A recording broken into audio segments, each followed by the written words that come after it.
The bitterness of poverty and resentment in East Pakistan erupted today in a kind of civil war. Sheikh Mujibur Rahman, the leader of East Pakistan, declared the region an independent republic, which he said will be called Bangladesh, the land of the Bengalis. Pakistan is a nation united only by religion. West Pakistan has the money and the government and the resources. East Pakistan, 1,000 miles away across India, has the poverty and the misery. It seems to get in the world news only when it sets a record for disaster, as it did last fall with the tidal wave that killed 200,000 people. Now West Pakistan, which also has most of the army, is trying to crush the revolt. There are reports of many casualties in Dhaka and other East Pakistan cities. Americans reaching the U.S. consulate in Dhaka say that the army is using full force, including tanks, throughout the country. The revolt came after a final breakdown of talks, for which Pakistan President Yahya Khan went to East Pakistan. The background of today's Declaration of Independence now, from Ted Koppel in Dhaka. As far as the people of East Pakistan are concerned, the central issue has never been in doubt. They have been treated, they feel, as though their country were a colony of West Pakistan. In last December's general election, East Pakistan's Awami League won an absolute majority in the National Assembly. The Assembly was due to convene on March 3rd. It would draft a new constitution. Given a majority voice in the new Assembly, things would be different for East Pakistan. But the Assembly never met. Under pressure from West Pakistan's political leader, Ali Bhutto, President Yahya Khan postponed the Assembly for 3 weeks. Under the leadership of Sheikh Mujibur Rahman, the Bengalis took to the streets. The situation became so critical that President Yahya himself flew here to Dhaka to meet personally with the Sheikh. The meetings were so private that no member of the press has yet seen or photographed the two men together. Finally, the third protagonist was summoned from Karachi. Ali Bhutto arrived in Dhaka surrounded by machine gun-toting bodyguards. The hotel where he stayed became an armed camp, cordoned off by the army. The precautions were necessary. In a competition for the most hated man in East Pakistan, Ali Bhutto would win in a walk. Within 24 hours of Bhutto's arrival in Dhaka, President Yahya postponed the National Assembly yet again, this time indefinitely. The Bengalis used the occasion to proclaim a kind of de facto independence. To the crack of a 1.5-gun salute, a rifle and what looked to be a Luger pistol, student groups hoisted the new Bangladesh flag before a crowd of some 10,000 people. But the Bengali people have tasted the influence of their own numbers. Sheikh Mujib's rhetoric and their own slogans have convinced them that compromise is tantamount to surrender. This is Ted Koppel, ABC News, Dhaka. There's civil war in Pakistan tonight.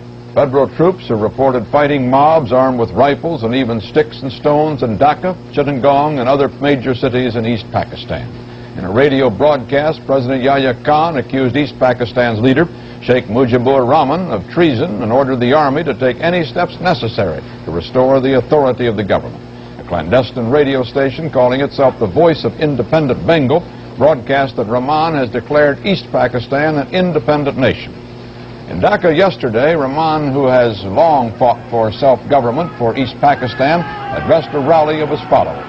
The 51-year-old sheikh is the leader of the Awami League, a political party that won a landslide victory in national elections last December. It was the country's first freely elected National Assembly in its 23-year history.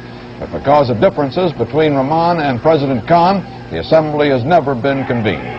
There are some 75 million persons in East Pakistan, and the feeling is strong there that the central government, 1,000 miles away in West Pakistan, has been treating them as second-rate citizens. The fact is that East and West have little in common, even speaking different languages. Rahman has asked if anybody can stop East Pakistan's drive towards self-government. Oh, nobody can stop it. Autonomy of East Pakistan? Nobody can stop it.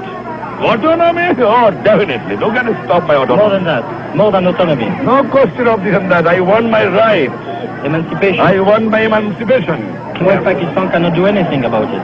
Who can do anything when 70 million people are united behind us? Even with the army. What damn army can do? We don't care for them. They can suppress my people with bullets. So you're already the chief of independent Bengal. De facto, not legally, but de facto.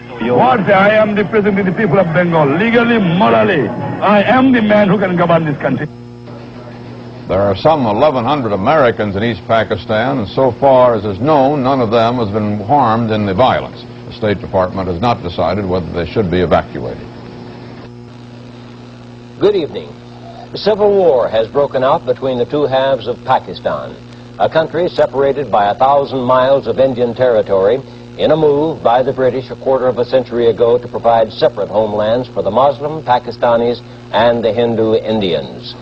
Now, East Pakistan, which has only 15% of the land but considerably more than half of the people, feels it's being treated as a colony.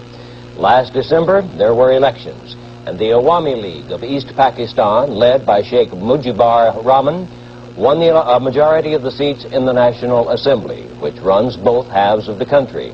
But the President of Pakistan, Yahya Khan, has yet to allow the Assembly to convene. The Assembly was to draw up a new constitution. Fighting broke out, and the President reimposed martial law in East Pakistan. The East Pakistanis claim now they've surrounded West Pakistani troops in 6 cities. Civil war was forecast earlier this week when the East Pakistanis showed their own flag. Then they took to the streets calling for autonomy. They refused to believe reports of an agreement between President Yahya and Sheikh Mujib. And Mujib encouraged them while negotiating with Yahya. He moved easily among the demonstrators at the rallies. A tall, imposing figure, a consummate politician, he's become a symbol of the frustrations of the East Pakistan people who claim they're treated as second-class citizens. Mujib has 2 powerful advantages. East Pakistan produces most of the world's jute and earns badly needed foreign exchange, and East Pakistan buys 40% of everything made in West Pakistan. Zulfikar Ali Bhutto, the leftist who is Yahya's chief opposition in West Pakistan, has complicated the situation. He has fought to keep Mujib and Yahya from reaching agreement. But Mujib seemed supremely confident that he would win in the end. And behind the cause. Are you sure to win this cause? Nobody can stop it. Autonomy of East Pakistan? Nobody can stop it. Autonomy? Oh, definitely. Who can stop my autonomy? More than that. More than autonomy. No question of this and that. I want my rights. Emancipation. I want my emancipation. I want to live like a free citizen of a free country. You mean independence? That I don't mean. Yeah. It can be done many ways. Ultimately, it can be done many ways. Slowly, by amicable settlement, by many ways it can be achieved. And West Pakistan cannot do anything about it. Who can do anything when 20 million people are united behind us? Even with the army. What damn army can do? We don't care for them. They can supply my people with bullets. So you're already the chief of independent Bengal. De facto, not legally, but de facto. I am representing the people of Bengal. Legally, morally, I am the man who can govern this country.